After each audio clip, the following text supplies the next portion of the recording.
When I've been travelling, this is the point on the road where I feel like I'm coming home. That's the Bewley Firth there, and beyond it, the Black Isle.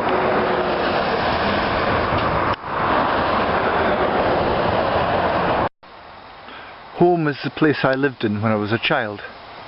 First in Clydebank, then in Alt Bay, and then in Cromarty.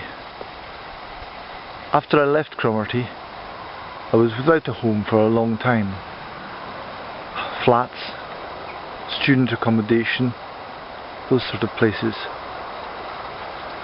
I next felt that I was really home much later on, when I had children of my own and there was a family to come home to. This is home now, this place, and that tree right in front there.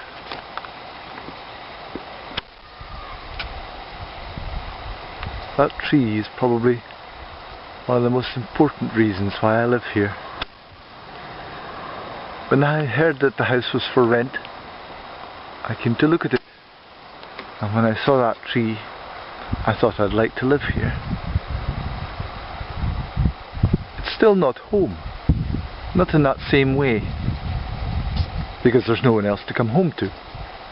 It's a place where I live. Home has become a much more diffuse thing for me. The Highlands is home. Within the Highlands, Rossshire is home. And within Rossshire, probably the Black Isle. I live here and I love it here. But I love it because of this tree. And I love it because of this space in which I can do many things. And I love it because of the river down the hill behind the tree. But there's no direct link to this place for me, though there are features that make it, at least temporarily, my home. This is one of the things that tell me that this is my home, my place. This fireplace. I like this fireplace. I love the stove. I like the decoration. Another thing that makes this my home is this. The office space that I've made in the corner of my living room. These are things, the decoration and the stove and this office space, that no one else has. They're here because I'm here. I've made this place my home with things like that. When we come upstairs, there is this. And strangely enough, that's one of the things that makes this my home too. A place where I can put untidy things, a place where I can do functional things, things that make my life easier. And the sort of centre of the home, my bedroom. Books in the corner, shelf which I've made out of a piece of wood that remains after making a guitar for Ben. Sunlight through the windows. And when all else fails, bed's the place I can go. I can be there by myself. I can hide under the covers. I can watch over anything that hurts me.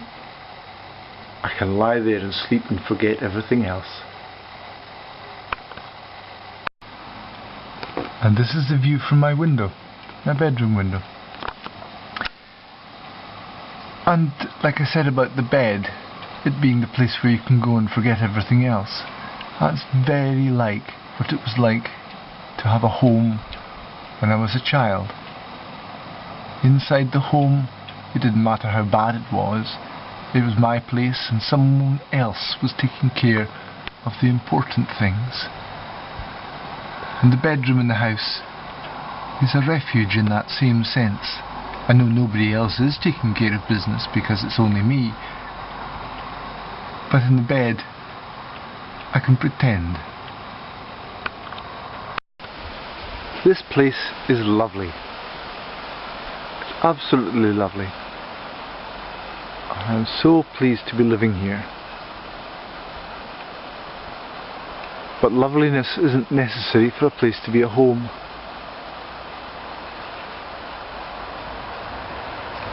Clydebank was grim. Clydebank was very grim. But it was as much my home as any place has ever been. It wasn't because it was a good place in any way. It was because that's where my family were. That's where I was, and that's where my family were.